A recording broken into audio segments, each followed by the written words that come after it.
حلالي سړی به جواب راکوي. حلالي سړی به جواب راکوي. فیلډ مارشل سید اسم منیر زنده‌باد.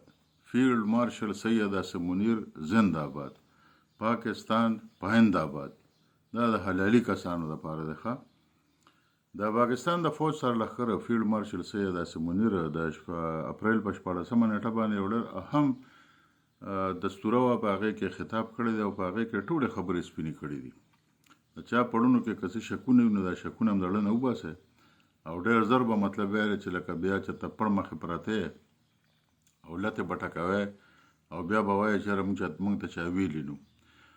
هغه لومبۍ تپوس ته د هندوستان خلاف وشو، نو وایي چې یاره هندوستان چې کوم ټکونه خوړلي دي اول د هغه ځان له ټکور کي، ځان د برابر کي، ډانګوری بنګوری د وغورځوي، نو بیا د هغې نه پس به بیا هندوستان سره موږ ګورو، ځکه چې د هغوی ټول بدن چور چور دی. تر اوسه پورې هغوی ځای له نه دي راغلی او که نه اړه یې کېږي نو راځئ چې یو ټونګه ټونګه یې وګورو. موږ خو هر وخت تیار یو، برابر ورته تیار یو. که په دې جنګ کې را سره ګوري او که د جنګ نه پس را سره ګوري او که د جنګ نه مخکې را سره ګوري موږ ورته تیار یو. سندور مندور هم وله مطلب بیا چې تنور ته غورځولی دی، خبره ختمه شوه.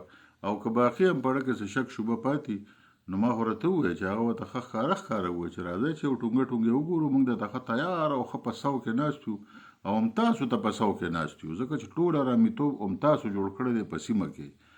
افغان طالبان هم تاسو ساتلی دي، بي ال هم تاسو ساتلی ده، بجید مرګیډ هم تاسو ساتلی دی. د هغې نه علاوه په پاکستان کې چې کوم لاسپوسي ترهګر دي دا هم تاسو ساتلی دي. دوی له وسلې هم ورکوئ، پیسې هم وله ورکوئ. د هر اړخه تاسو دا کوشش کوئ چې په پاکستان کې افراتفري جوړه کړئ.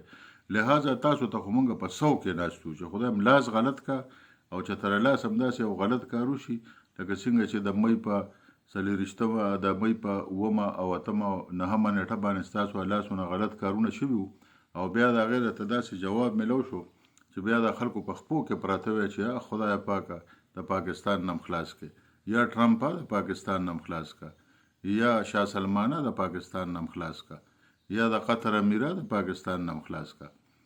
نو بیا به دغه انجام ته به بیا څه ووایم که بیا دغه انجام ته هم جوړ شي. دا ځل هم رانه والله که هېڅوک هم خلاص کړي، نه د ټرمپ خلاصوي، نه د شاه سلمان خلاصوي او نه د قطر امیر خلاصوي. هغوی په خپلو معاملو کې دي.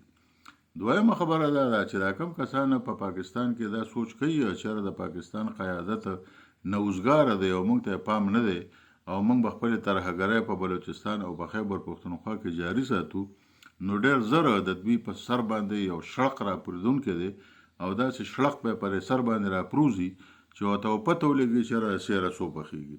د شا نه به هم ګیرېږي او د مخې نه به هم ګیرېږي او د دې اړخ نه به هم ګیرېږي او د دې اړخ نه به هم ګیرېږي او بالکل د چندخانو په شان به بیا ټوپونه ووایي چې لکه دا موږ کومه لوبه وکړو، دا کومه لوبه را سره وشوه.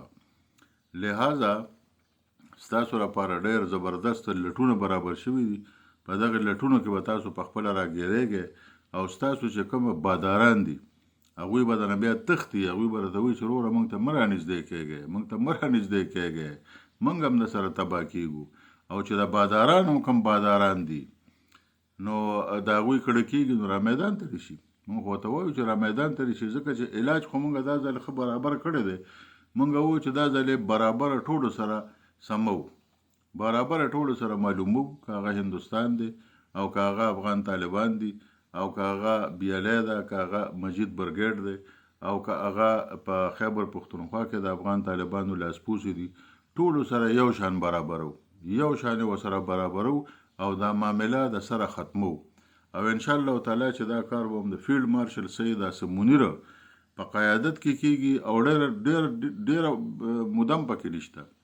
میاشت نیمه بس میاشت نیمه، په میاشت نیمه کې به یې داسې غرق وبل کړي که نه چې تاسو ته پته ولګي چې یاره دا سړی ما ته لګیا و نو دی سړي ما ته رښتیا خبره کوله او که نه د دننه د څه نه خبر و.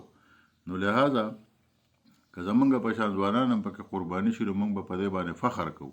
خو داسې کار دی چې بډې مډې ښه برابره کلکې وتړی، ځکه چې په منډه کې مطلب بیا دی چې سړی بیا پنسه منسه ونښلي او بیا درز خوري، نو بډې مډې ښه کلکې وتړی او تېښته وپکې نه ښه تېښته وپکې نه د تېښتې کار به نه کوی. او یو ځل بیا به را سره دا چغه وهی چې فیلډ مارشل سید اسم منیر زنده‌باد، د پاکستان فوج زنده‌باد، پاکستان پاینده باد. خو دا ناره د حلالیانو دپاره ده.